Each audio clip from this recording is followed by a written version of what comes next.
What's up, guys? Welcome to the Money-ish Show. Glad to have you back on the show this week. And today I have a special guest that came in right down the road from where we live right now. Normally they come in from all over the country, but this one was able to drive here. And I brought him in because this one's going to talk about Master Franchise model and how you as a business owner, how does that work for you? How does that apply to your business and what you have going on? Is something you should look at. To give you a little bit about it, he's written 4 different books. This was called Profits, and this is one of his 4 books that he's written. We'll talk about this today. He's also business partners with Kevin Harrington, who was the original shark on the TV show on CNBC called Shark Tank, which many of you watch. He's business partners with Kevin Harrington. We're going to talk about the Master Franchise model. We'll talk about probably one that some of you have used called Massage Envy.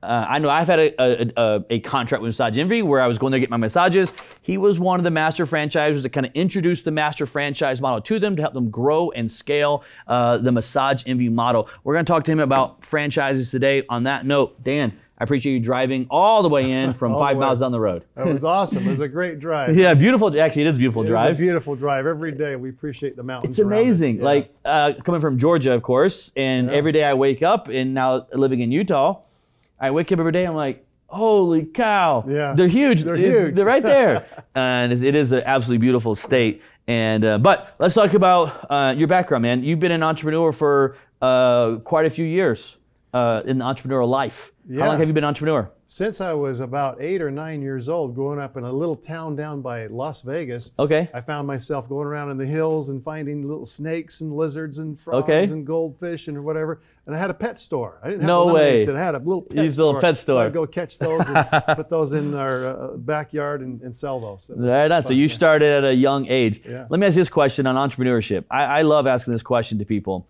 Do you think that entrepreneurship, pure, true entrepreneurship, okay? Do you think that is you're born with a gene of just entrepreneurship, or do you think it's something that anybody can go do at any time? You know, I think anybody can get that attitude or that and figure that out and go do it at any time. But I think I was kind of born with it. My dad had something in there with that, and I kind of followed suit with him. But I probably really learned it from him, because I remember hearing him on the phone, calling people in the night, and calling and calling and calling. That's all he had about that time. Yeah, sure. And having some great success in his own little businesses that he did. So you grew up a little bit in an entrepreneur's home. Yeah. That's another question I love to see is how many entrepreneurs grew up in an entrepreneur's home, or how many entrepreneurs grew up in a 9-to-5, and I grew up in a 9-to-5 style home, but I had parents that pushed me to go chase the dream. Like whatever the dream that I had was, they were very much like, go after it, you know?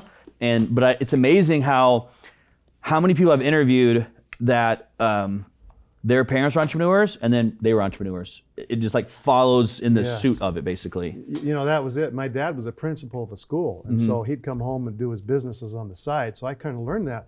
But you know, so there was always that encouragement, go get your education and go to get good grades and go to college and get all his degrees and things like that, because that's the family I came from. Yeah. But it wasn't me, because I started going to college and I started going to high school, of course, and I was like, I can't do this. My grades were way down here. And then my personality was very bad too, because I was shy and I was introverted and I didn't have any confidence. And I thought a lot about what people thought about me. Sure. And I got to please them. And so I've learned through businesses, entrepreneurship taught me to come out of that, helped me build my confidence, little by little, build my confidence, overcome a lot of that shyness, and build some great networks of people.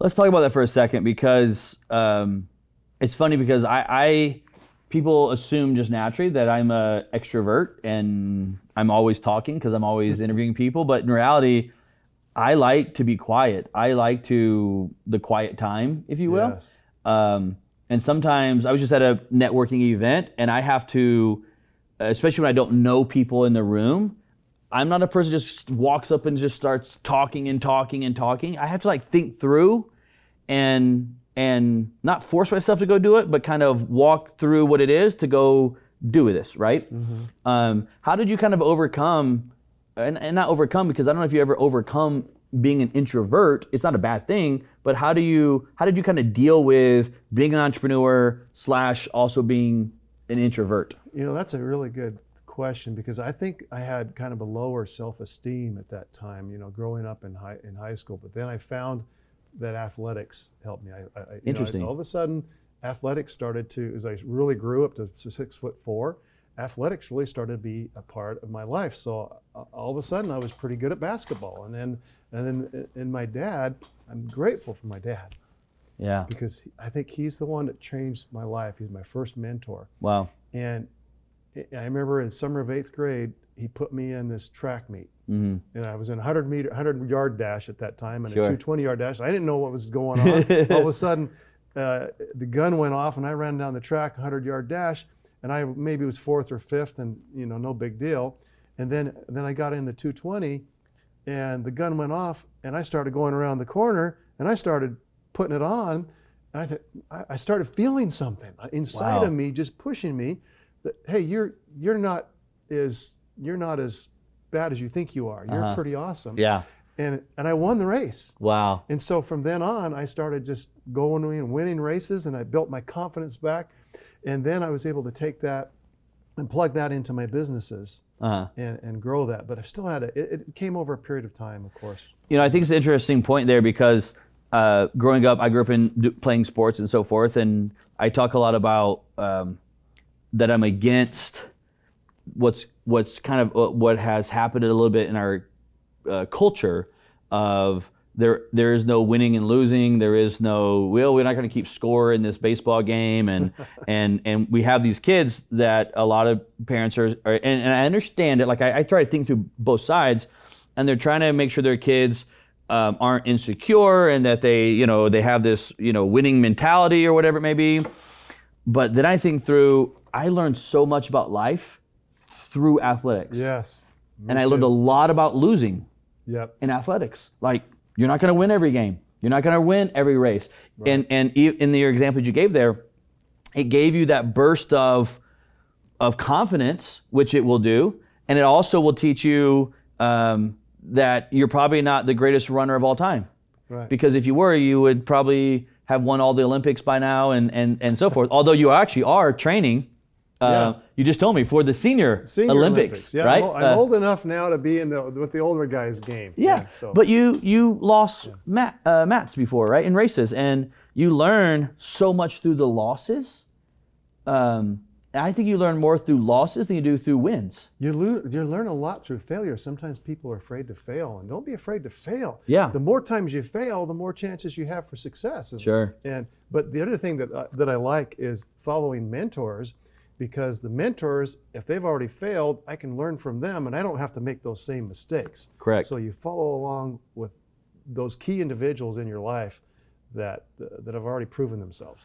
Yeah, there's definitely a shortcut method. Yes. I call it, everybody's heard the terminology ROI, return on investment, Yes. super important, right? I talk about one called ROT, return on time, of what time I'm putting out. I mean, it's not money, but it's my time, and what is my return on that time?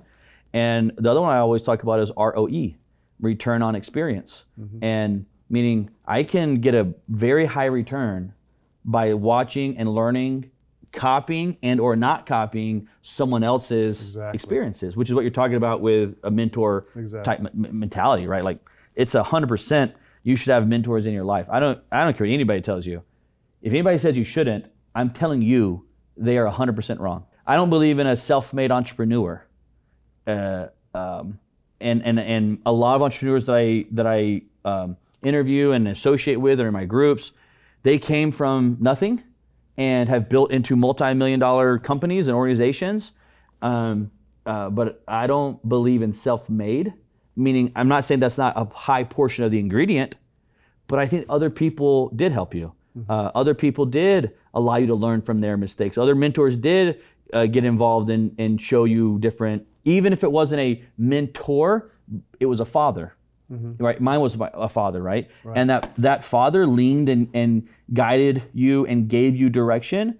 Therefore, how could you say you're 100% self-made as an entrepreneur? I don't think that exists. Do you think that exists? It doesn't exist. You can't do it without other people. You can't. I mean, name one person that's done it without other people involved. But it's the key, just like you're talking about what we talked about earlier. Your network is that key. Right. And who you hang around with, and who you who you model yourself after is essential. I want to talk about your book here for a second, Profits. Okay. And I know this is one that you wrote. There's Kevin Harrington's picture in the back of it as well right there from Shark Tank. I want to talk a little bit about this book as well as the partnership with Kevin Harrington. I love watching partnerships take place. And I want to dive a little bit into that partnership, that collaboration that you have with him, as well as the book. Where did the book start? This book, you've written 4. Where did this book kind of come from? What was the background of the book? Well, the background on the book and one of the little subtitles there is warning, do not buy or start a business until you've read the important information in here. And so Kevin and I put some things together, some important information in there to help people before they really get into some of the troubles. Once again, learn from our mistakes, learn from our failures so that we pass those on to you. So yours is going to be a little more streamlined. So a lot of the businesses that I work with have been high success rate businesses. Mm-hmm. And there's reasons why they're successful. I mean, if you start a business today, and it talks about in the book there, chances are 20% chance of success. I mean, and most people fail if they start a business. But there's ways to succeed in a business if you have what I call my core 4 elements of an absolutely essential business success, a successful business.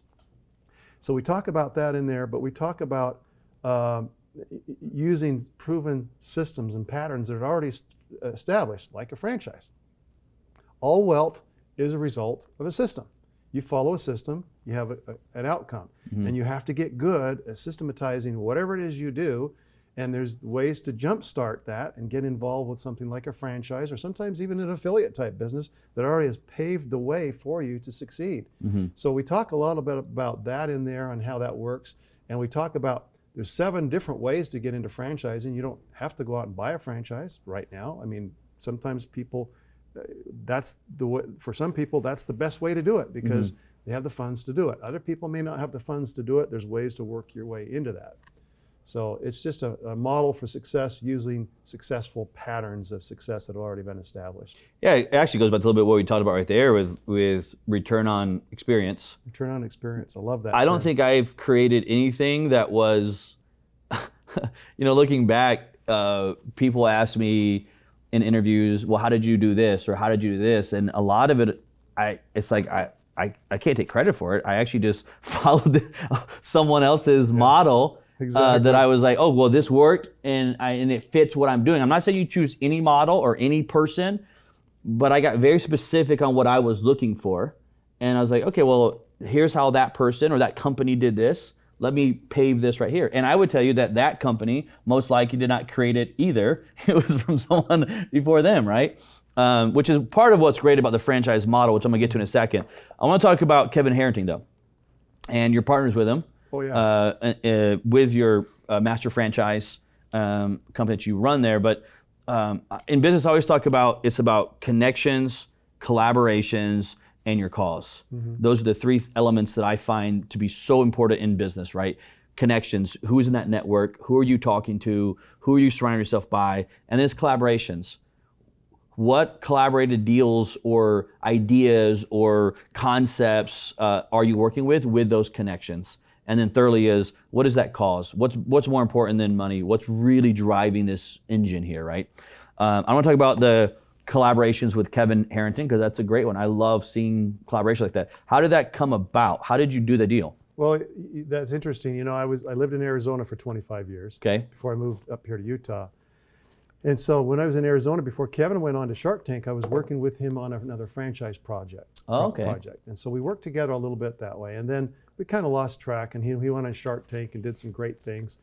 And then 3.5 years ago, I was at a conference in Pasadena, and Kevin was there, and so we chatted and said, hey, how's it going? And he said, I said, what are you doing in franchising? And he says, well, not anything really right now. What are you doing? And I told him about a medical support franchises that we were doing. And I told him how it was working. He says, you mean to tell me that I can double the income of the doctors and help them support and reduce medical costs for people? I says, yep. He says, I'm in. How do I get involved with you? Mm-hmm. So we started talking about how that worked, and he did some videos for us. And then, because I was kind of, when I moved up here, I kind of sold everything off and stopped doing a lot of my work in franchising, kind of semi-retired. And then all of a sudden we started talking. I didn't know this, but Kevin, at the age of 22 years old, was on the cover of Entrepreneur magazine. Okay. And it was because he was selling franchises and building franchise companies Interesting. way back then, before he got into infomercials and then Shark Tank. So we started talking about his company, Franchise America, and my company, Franchise Innovations. So 3 years ago, 2.5 years ago, we went into with our friend Dave, we went in, and we went into this big hotel room and had a big whiteboard, and we started mapping out our strategy.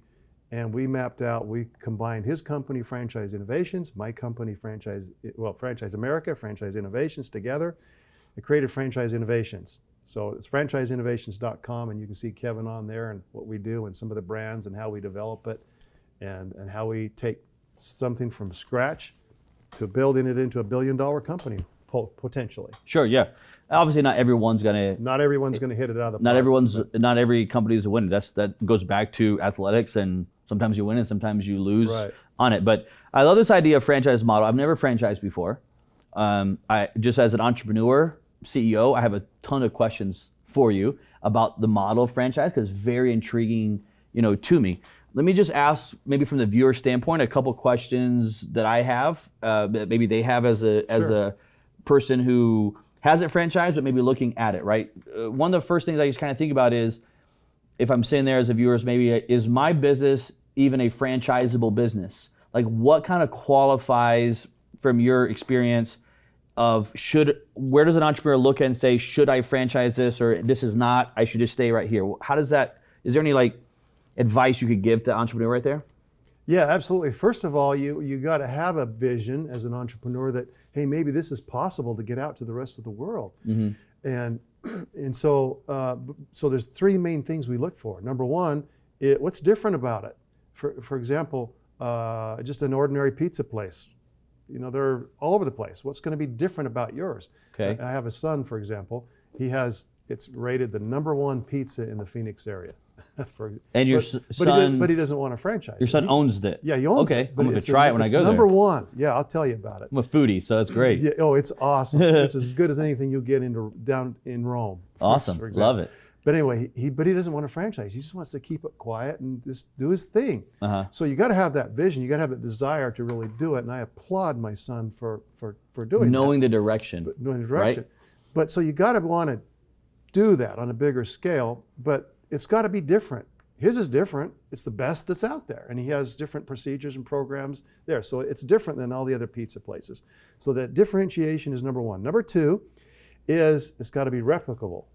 Okay. And I use that word replicable because you have to be able to train people to do it. Okay. So sometimes we're doing some things in regenerative health right now that are just blowing things away, helping people. We're actually saving lives with this. But it's replicable in the sense that we can, here's the modalities, but the doctor, he still wants to perform his doctorly duties, and he may want to do it a little bit different than this guy over here. So it's not a McDonald's that's going to be cut the meat the same way and do whatever. There is a replicable part of it, but because of the modalities, but it's still practicing a little bit different than everybody else, but it's having the same results. So replicable is important. And the third thing, it has to be profitable. Because why do people buy a franchise? Why do people get a business? They want to make money. Only one reason. Sure. So I mean, there's the emotional side to it, and we feel good about it. But you want to make money, mm-hmm. And so it's got to be able to provide that for someone else. So those are the three things. If I'm an entrepreneur, I have an ABC company right now, and I'm thinking to myself, hey, should I franchise this? Those would be the first three things I should look at. Number one, is my company, whatever it is that I'm doing, service, whatever it is it different? It's different. Is what makes mine different from the next pizza shop, hamburger shop, etc. Mm-hmm. Number two, is it replicable?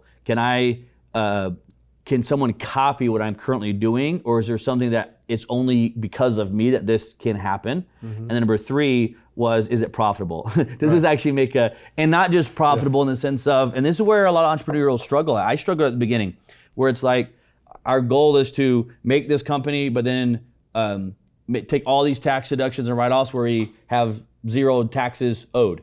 That's going to be a very hard model to go franchise your company because it's just showing a loss. Mm-hmm. And like you said, when someone goes and buys a franchise, they want to know what is the likelihood of me being able to actually make money in this company? And you have to have the kind of the P&Ls and the tax records kind of show, is this profitable or is it not? Correct. So those are kind of the first three eliminating questions that someone should ask themselves if they should franchise or not. Correct. Right. Now, let's go to the next step. Let's say that I have that, okay? Mm-hmm. And now I'm thinking, man, I have all three of those. There's this, sometimes as an entrepreneur, and I'm going to talk about my own struggle here. As an entrepreneur, sometimes you're like, hey, this is my baby. I birthed this, right? Oh. I create, this didn't exist, and I put everything I had, sweat and tears, into this thing, and we have this kind of a barrier that is stopping us from growing to where we could go with it because we're holding it squeezing it super tight, right? Do you see that a lot when people are coming to you? And then what advice would you give an entrepreneur that is in that I'm going to hug it till it dies mentality? Yeah, that's just like what I was talking about earlier with my son. You got to have that vision. You got to be able to see this in all over the country, maybe even all over the world. So if you have that vision, hopefully they're going to see that, hey, I can't do this by myself. I've got to have some help and support on this. And that story after story that's happened, I can tell you 100% certainty is the ones that do hold on to that aren't able to let go, at least a little bit, they will fail as a franchise company. You have to be able to let go and have that partnership. But the cool thing about it is when you start it, you don't have to give up your baby entirely because you have your store or your service or business or whatever you have, you still keep that. Right. You still operate that. So you don't have to give that up entirely. All you're doing is lending the system that you've created and some of the programs and some of the contacts and suppliers to the new entity. So we're creating a whole new entity that's separate from your current one. So you're keeping that part. So we're able to overcome some of that by moving toward that. Oh, by the way, you're going to own part of this new company because you're contributing, but we're contributing. I mean, look, you got Kevin Harrington, you got me, you got our whole team of people that are going to contribute to build this worldwide brand now, and you're part of that. You're a founder, you're a co-founder. That'll never go away. So that kind of helps ease that emotional. And for clarity, there's nothing wrong with an entrepreneur that's saying to themselves, I am holding this, but I don't want to go national with it. Such as, go back to the example of your son. Yeah. That's a different mentality of, I know that I'm holding this, but I understand.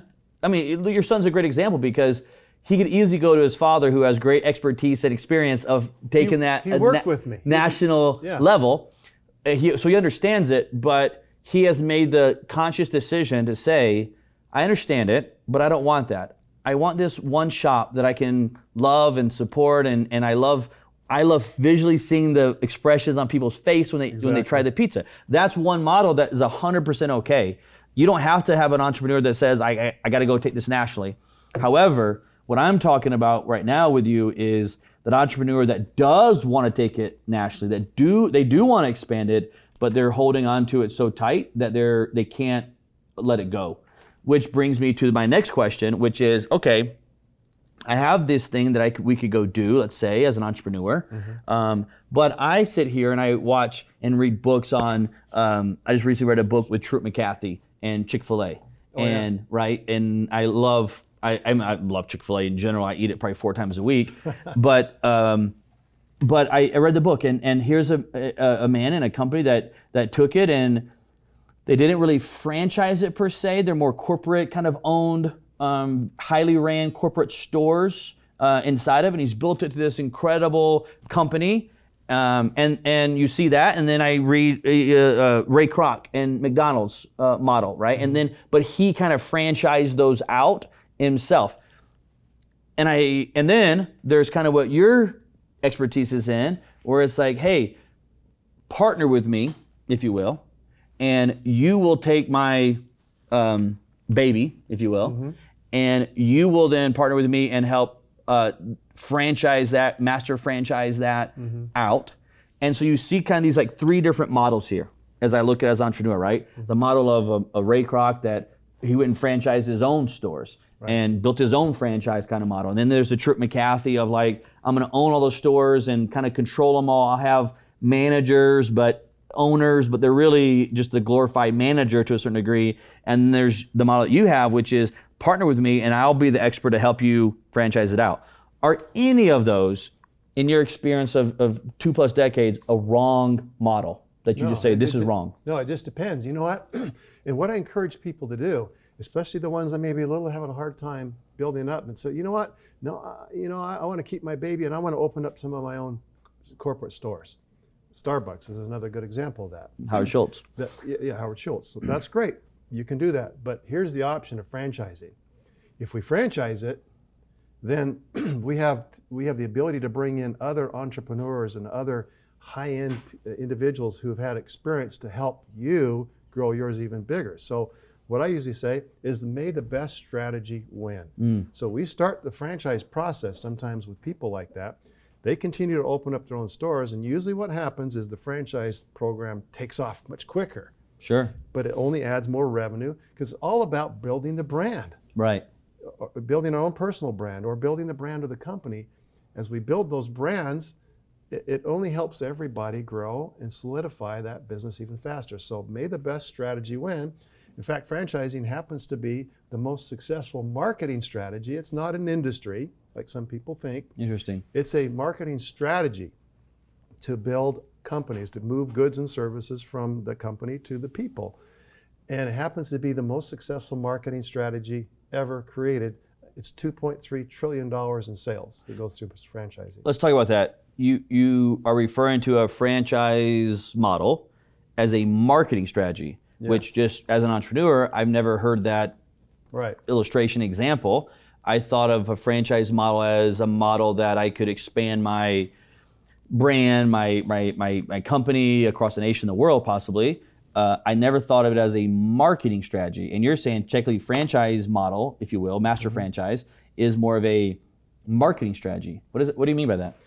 Yeah, so like I said, when you look at the different industries and people start thinking, okay, you've got the massage industry, you have the fast food industry, you have the medical hospital industry, right? Whatever industry, you've got those industries. But how do you get the word to other people? Well, big time now is digital marketing. When I first started, we were using direct mail a lot. The direct mail still works.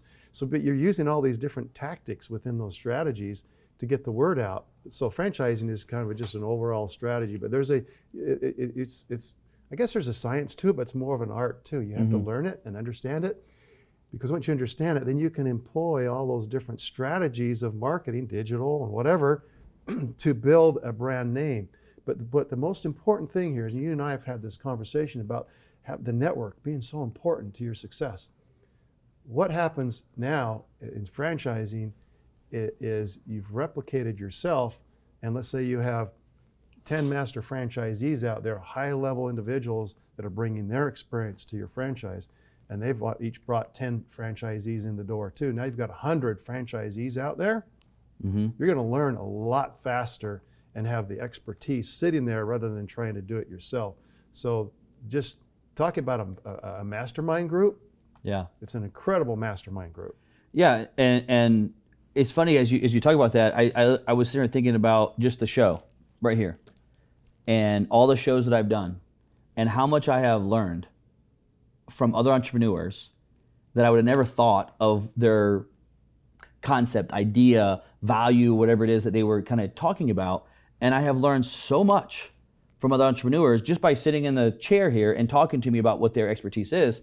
And you think about that, and it's kind of what you're saying there, is except for on a much higher level, when you bring in 100 franchisees that all have their different strengths and expertise, and then combining all that would be an incredible mastermind or think tank of how to grow, scale, build. Let's tweak this model there. So I could totally see how the value would be in franchising a model like that. I want to talk to you about your company, because your company kind of specializes in this master franchise. Correct. A little bit different. We call it the best kept secret in business today. Best kept secret in business today. That's what I call it, because my background is finance. So I spent 12 years of the corporate life with a large national bank. I got tired of that, and that's when I jumped into franchising. But so when I analyze the numbers, for the numbers, well, I've yet to see something that's close to that. You might have a software company that takes off and do some great things like that once in a while. The SaaS models and so forth. Yeah, but for franchising, it has a high success rate, that 80 to 90% success rate. I'll give you one example. I have one company, I brought in 40 master franchisees to that company. 40 master franchisees. Who in turn now have brought in over 1,200 locations. Well, explain first to everybody, because I didn't understand either. What is a master franchise versus a franchise? So that's a good question. But the idea behind it is accelerate success even better, because what a master franchise does is when you think of a franchise, when you drive by and you see a dry cleaning place and you see, oh, that's a franchise, but their relationship is directly with the company. So it's the franchise company, which is called the franchisor, and then the franchisee, which is called a single unit franchisee. That's the typical model. But what we don't see is that in between level, we don't want to call it level, but a support system, is the master franchisee, and there's other terms for it. We just call it master franchisees. And that's a partner that comes in and partners up with the corporation, and they might buy the state of Utah or the state of Arizona or Dallas-Fort Worth. They buy a city, they might be a city, it might be San Diego or something like that. So they have the rights to that real estate for that company. Okay. So any of the franchise fees, any of the royalties, any of the wholesale product revenue, maybe even some real estate, things like that, will go through that master franchisee, and they share with the corporate office, the franchisor. So they're their partner. But the benefit to the franchisee is they have someone right there close by to help support, that's invested money into the game to be part of it. So they better believe they're going to take care of those franchisees in that area, any business that comes in that area. So it's like owning a piece of real estate and becoming a partner with that franchisor. Yeah, because I look at it and think, as I learned about it in my office when you were talking, I think that's brilliant, because I've always thought of a franchise as here's this dry cleaner sitting over here in my random town. That's it. And there it is. And then corporate office is in, New York City. Yeah. And they're in Alpharetta, Georgia. And hopefully they get some really cool Zoom calls periodically, right? But when you talk about the master franchise, I was like, ooh, that's intriguing. Because all of a sudden it was, let me say this back to you so that I make sure I'm interpreting the right way. You have ABC corporate. Let's use the viewer that has a business idea as the corporate. So here's this entrepreneur that has this idea in this business that they're going to go franchise. And instead of just going off this one store located in Alpharetta, Georgia, when their corporate is based in New York, let's just say, a master franchise comes in, franchisee, and says, I'm going to buy the state of, let's just say, Georgia. Yeah. And so now here's this master franchisee that comes in that owns the state of Georgia for this dry cleaner product up here, and then this person is going to help go get 20, 30, 40 individual franchises for the state of Georgia. Exactly. And then this person has a vested interest in these 40 people's success, because he gets paid off of their success of these 40 stores or 20, however many that he kind of got underneath him, which then also, of course, flows up to corporate structure as well. That's kind of am I saying that right, as the master franchisee kind of model there? That's exactly right. And so when you look at what the master does, with what it does for the corporation too, is the corporations, we get these questions back. Well, why don't I just go ahead and I'll just sell all these franchises and I'll get 100% of the royalties and 100% of the franchise fees? And say, okay, here's what happens. You go out on a good day and you sell 10 franchises your first year, single units, and they pay you $40,000 a piece. So now you've got $400,000 in the door, right? Okay, so yeah, we brought $400,000 and you start collecting those little bit of royalties, but you do a master franchise program and you sell 10 master franchises for $200,000 each. Now you've got $2 million that came in the door instead of $400,000, and then those 10 master franchisees familiar with the area, they interview and select franchisees in their area. Let's say they select 10 in their area. So now there's 100 franchisees versus 10. Now even though your royalties split a little bit, you've got 100 versus 10, and plus you have people who had invested in your business and help your business grow by paying you a master franchise fee, and you're not even giving up any equity for that. You're getting a partner, they own the territory, but you grow much faster, even though you're splitting some of the royalties and some of the fees. This is a product system, if you will, that you brought into Massage Envy. Yes. When you guys kind of help grow, say Massage Envy, was you brought this Master Franchisee model into it. Can you back up a little bit and tell us a little bit about how that deal came about with Massage Envy and you guys? That's an interesting story because I had built a master franchise consulting company over the years and had been very successful with a couple other franchises. In fact, I had the #1 fastest growing new franchise in the company in the United States for 2 years in a row that we helped build. So I got a call one day. Well, first of all, John, who was the founder of it, he was going around the country and he was talking to business intermediaries, trying to help see if they could help him grow. So he went to Denver and he talked to a business intermediary there, and that person said, "Oh, you want to grow? Oh, you probably should talk to Dan Olsen." And he says, "Oh, okay, thanks." And then he went to Dallas and talked to another business intermediary there because he wanted to get some exposure in Dallas because he was in Phoenix. John was in Phoenix. And so that intermediary over there said, "Oh, you know what? You should probably talk to Dan Olsen. He can help you grow." And then he went to one other one and they said, "Oh, you know what? You should probably talk to Dan Olsen." So he's thinking, "Who's this guy? I better see who this is." And he's thinking, "Oh, I'll find out who he is." And all of a sudden, he's probably in Chicago or New York or whatever. And come to find out, Little Mesa, Arizona, right next door to Scottsdale, Arizona, where John was, we were right there. He calls me up one day and he says, "I heard you could maybe help me grow. I got this massage deal and I got 4 locations already up and running. Maybe you could help me." Yeah. And I'm thinking, I don't want to work with massage because I wasn't familiar with it because I was thinking, oh, this is kind of a crazy industry to be in. And he's, no, it's legitimate. So it was, and it is. And so I showed him the Master Franchise Program. He loved it. And so we implemented that. And of course, the rest is history. In fact, I was and the Master Franchise, this is one of the reasons financially why the best kept secret in business today. I was just telling you today, and I have dozens and dozens of these examples I can give you, but I was just texting one of my friends who actually sold her business, Master Franchise, and she had 47 locations, and she sold it for $9 million, exited out of it. So as far as an investment go, you buy a territory, let's say state of Colorado for $200,000. You help put franchises in there, which pay you. You get a portion of the franchise fee, so you're making your money back quickly as a master franchisee. So you might spend $4,000, $5,000, $6,000 on Facebook advertising or LinkedIn or whatever it is, but you're collecting a $40,000 franchise fee, which you get half of. And you're collecting $20,000. And you spent $6,000 to get $20,000 back. How many times you want to do that? Right. But then that doesn't stop there because now you're getting the residual off the royalty.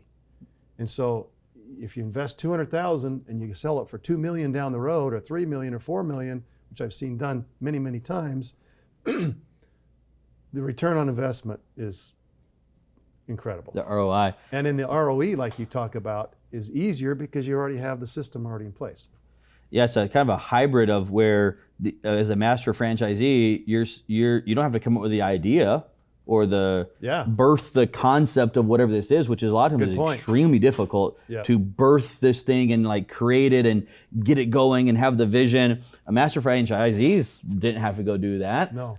They come in after the model's already been proven, the systems is in place, and say, okay, I believe in this. I'm going to invest whatever the fee is. It's going to be different for all over the place. But whatever this fee is, and I'm going to own this section right here, and I'm going to help grow what you already did. I'm going to help grow it because I know that it works and I like that model or whatever, which is the example you gave of your friend that owned the 47, I think it was Massage Envies in the model. They actually owned, the franchisees owned them. She just owned the master franchise. Yeah, she owned the master franchise. Here's the other cool thing I got to tell you, Andrew, is that master franchisee you can usually pick up for about the same price as you would open a location.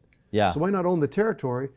There's no inventory. Right. There's no overhead because you can work it out of your home. There's less risk, especially if you got a system behind you, and all you're doing is being an extension of the franchisor because you can work it out of your home, build it on the side in some cases. No, so let me ask you this. There's a ton of questions we go through, but coming to an end here, your company, right? Let's talk about your company specific here. If I'm an entrepreneur listening right now and I want to see if I could grow and scale, and I have a vision to go do that. Your company kind of comes in, and I'm going to use the word partner. That may not be the right word, but I'm going to use that word That's the way we prefer. illustration, right? You're going to come in and partner with, say, me, the entrepreneur, and you're going to shortcut my path where I don't have to go hire a franchise attorney, set up all the because I know the paperwork to create a franchise model is, I've heard absolute nightmares from some of my buddies. Yes. Who have went out to try to, I've had buddies start their own franchises, and like, my God, the amount of fees that I paid for attorneys. But your company kind of comes in, partners, and rolls out I'm going to say the master franchise model with me, and we're kind of working hand in hand where I'm running, let's just say, my business side, the company, and you're running the master franchisee side and helping sell it, train them, get them into it, the laws that have to go in place, all the handbooks and so forth had to be created. That's what your company is doing for an entrepreneur like myself. Am I saying all that right? Yeah, you said it right on. So we make it pretty much seamless. So all the company, or the business owner has to do is run their business, keep that profitable, because we want to look at those numbers, and that helps us sell the franchises. So it's pretty much seamless because we have the whole team of people that do the legal teams, and plus we're able to save a lot of money on the legal side, which can result in hundreds of thousands of dollars if you don't watch it. So we're able to save a ton of money on that because we do a lot of that work ourselves and then just have the attorney kind of look it over and take care of it. So, but yeah, you have to prepare all that to get it out. But the reason why you get into a franchise is to sell franchises. Yeah. I mean, why create a franchise unless you're going to sell them? So what our company does is a little bit different. There's companies out there that will create franchises. There's attorneys that will create franchises. What they'll do is they'll hand you that manual, and they'll hand you all the documentation, and they'll hand you, oh, here's your manual on how you sell franchises. Right. Congratulations, your franchise. Good luck. We'll see you. Here's how you do it. Yeah. We do all that too, but then we roll up our sleeves and say, we're your partner. We're going to make this thing work. And so we go out and we help find those key people to bring in as their franchisees and grow the business. So we're going to stay with them for the life of that franchise. Yeah. You're coming on, like I use the word partner, you're coming on as a partner consultant, somebody who's going to actually have a vested interest in the success and growth of this franchise model. Not just, like you said, hand me a bunch of stuff and say, there you go, there's your franchise. Okay, go do what you need to do with it, right? I love the motto. I love your company. If someone listening right now wanted to get more information about, where do I go to get more information about the franchise model, the master franchise? Should I go franchise? Should I work with you? Where does someone go for that? Probably one of our best websites is franchiseinnovations.com. Franchiseinnovations.com. This is the partnership you have with Harrington, with Kevin Harrington as well. Franchiseinnovations.com to get more information. If they want a copy of your book, Profits, best place to go? You can come to my personal website, which is CoachDanO.com. Coach Dan, and then your last name, Olsen, .com. So CoachDanO.com. And are your other books there as well? They're actually just a contact page there. I'm putting them up on another website. In fact, I've just created and implemented a new education company called OnePerfectBusiness.com. The number one, perfectbusiness.com. And what we do is we help people find that right business, whether it's a franchise or even at a lower level, because not everybody can afford a franchise, so we help coach them. So, but OnePerfectBusiness.com perhaps is the best place. One Perfect Business, and one is the number one. Number one. Yes. PerfectBusiness.com. Let me ask you this question here. I love to talk about the money is side of here, and we got a great picture here of you, Dan, or cool. Coach Dan O. Yes. And so I'm going to give this to you, and I want you to talk about just fill this in first. Money is blank, whatever that answer is to you, and then put the big John Hancock in between these two right here. Oh wow! And then me and you, we're gonna talk about this answer here. Okay. Of money is blank to Dan Olsen.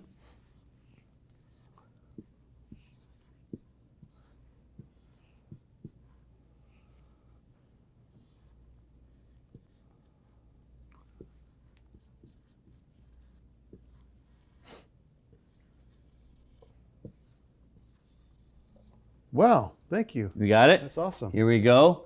For Dan Olsen, the answer is money is peace, and then in parentheses, of mind. Correct. Peace of mind. Peace. Okay? So let's talk about, I want to talk about what do you mean money is peace, and then why did you put of mind in parentheses? Talk about it. Well, that's a good point. So there's a little employment center up the road here that I volunteer my services at. And people come in there and they're looking for work. And of course, during COVID, we kind of shut that down a lot. But they come in here looking for work. And a lot of people needed money now. Mm-hmm. And they couldn't wait to get a job and go through that whole process. So I help them set up a little small business. So I have another book. It's called The Quick Cash System. Helps over 100 different ways of helping people to start up a business or get money coming in the door quickly. And so I saw so many people coming in there that had that what I call income uncertainty. Where's their next paycheck coming from? Or not enough money coming in the door. And I just saw it was tearing them apart. They didn't have that inner peace. But once we were able to help them, and I helped a lot of people, because I'm just remembering some of those wonderful examples. Once we're able to help them, that peace would return to them because they knew they had that confidence they could go out and do that. Now, that's not for everybody, but for most people, once we were able to help them overcome income uncertainty and know where their paycheck was coming from, whether it was from a business or from a job, they were just jumping up and down for joy. I can't tell you how many people came in there with tears thanking us for helping them getting on the right track. Yeah. And that's all I want to do. That's the best paycheck ever. Andrew, you've seen that yourself, I'm sure. The best paycheck ever is to help someone get through a difficult situation with money. And if they can get through that on the other side, then it allows them to do whatever their talents are so much better. If they have money, that peace is there, and then they can perform better in all aspects of their lives. Their relationship typically is better, as long as they treat money properly. Their relationships are probably better. Their health is probably better. The stress is released from them. There's a big piece of that. And I'm not saying money is everything, but I'm saying it does provide a lot of peace to people. Yeah, money for sure. I mean, you think about, just use the example of COVID here just recently that hit, and what a shell shock of boom, change, when it first hit, especially, right? And we went into shutdown, and I mean, they're talking about it again now, and shutdown happening again, and it's already happening in Australia. They're in full quarantine mode right now in Australia. Wow. And, I was in a fortunate enough position of just where I was in life and business at the time that, honestly, my lifestyle didn't change that much. Matter of fact, pretty much stayed right where it was. And I remember sitting in my house thinking, my God, people that don't have money right now, what are they going through? Like, what are they facing right now? Because I had that peace of mind and everything was gonna be okay. My family was gonna be okay. I could buy groceries. I could have this. We were just gonna have a staycation for a while, but my life stayed the change. But then you think about, I would sit there and just think about other people thinking, my God, what are they going through right now when that paycheck stopped and they don't have the peace of mind? And that has a rippled effect. When money's not there to provide that peace of mind, it affects other things. It affects your relationships. It affects your child rearing. It affects your relationship with your parents, with your wife, with your spouse, whatever it may be. It affects so many different things because you don't have that peace of mind. You have turmoil, and that overflows into all these other areas. It really does. Yeah. Money for sure can provide a peace of mind, and I think looking at COVID is a great, just easy example to look at and think, my God, if you had it, you had peace of mind. If you didn't, you were in turmoil. And then what else did that affect in your lives through there? So Dan, I love having you on the show, man. Awesome show for me, especially because I learned a lot. I haven't not done a franchise, and then hearing about the Master Franchise, I'm thinking that's a genius freaking model, especially for business owners that need that level right there. I absolutely love what you got going on and again, give me the website one more time. It's franchiseinnovations.com. Franchiseinnovations.com. And again, you have the books right here. Absolutely enjoyed it. Hope to work with you in the near future and introduce you to some of my friends that need to go master franchise as well. Guys, watch the show. I appreciate you watching The Money Is Show. We'll see you next week on The Money Is Show.